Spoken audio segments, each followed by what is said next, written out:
Hello students, आज आपण सेंटेन्सेसमधला identify the sentences हा प्रकार बघूया. मी या अगोदर टाईप्स ऑफ सेंटेन्सेस हा व्हिडिओ टाकलेला आहे. तर आज आपण पाहतो आहे आयडेंटिफाय द क्वेश्चन्स सेंटेन्सेस. असा क्वेश्चन आला तर तुम्ही पुढं काय लिहायचं त्याबद्दल मी थोडी माहिती सांगते. पहिलं सेंटेन्स आहे, he has no money. It's a statement. Open the door. It's command. What's going on? Question. How nice! Exclamation. Don't forget to do work. He command आहे. Don't go there. Command. Where is your bag? Question. तसंच या पुढं पण आहेत question sentences, ती पण बघूया. I have nothing. That's a statement. What a lady! Exclamation. It is good food. Statement. अशा प्रकारे आपण वाक्य आयडेंटिफाय करायची असतात.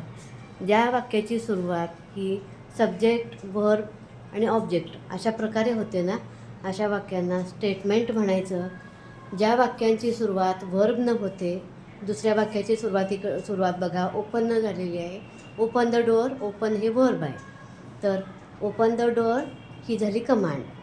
ज्या वाक्यांची सुरुवात WH क्वेश्चन न झाली आणि शेवट क्वेश्चन मार्क न होतो, तिथं क्वेश्चन म्हणायचं. दोन्ही बघायचं. फक्त वॉटनं सुरुवात झाली आहे एवढंच बघू नका. काही वेळेला एक्सक्लेमेशन पण असू शकतं. How nice. आता WH क्वेश्चननं सुरुवात झाली आहे पण एक्सक्लेमेशननं शेवट झाला आहे, म्हणून हे आहे exclamatory sentence. Don't forget to do work. काम करायला विसरू नकोस, ही झाली आज्ञा, म्हणून कमांड. Don't go there. तिथं जाऊ नकोस, ही झाली command. Where is your bag.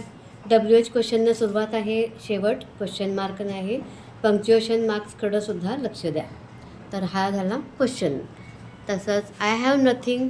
It's a statement. हे साधं वाक्य आहे. आय हा सब्जेक्ट, हॅव हे ऑक्झिलरी वर्ब किंवा हेल्पिंग वर्ब, नथिंग हे ऑब्जेक्ट. SVO अशा टाईपचं हे सेंटेन्स आहे, म्हणून त्याला स्टेटमेंट म्हणायचं. What a lady. व्हॉटनं सुरुवात झाली आहे पण शेवट आहे एक्सक्लेमेशन मार्कनी, म्हणून ह्याला एक्सक्लेमेशन म्हणायचं. It is good food. हे जेवण चांगलं आहे. इट इज गुड फूड म्हणजे सब्जेक्ट, वर्ब आणि ऑब्जेक्ट या पद्धतीमध्ये हे बसतं, म्हणून ह्याला स्टेटमेंट म्हणायचं. अशा प्रकारची वाक्य तुम्ही बघा आणि त्यांचा टाईप्स किंवा काइंड्स आयडेंटिफाय करून ठेवा. अशा प्रकारचा अभ्यास तुमचा छान होऊ शकतो. थँक्यू.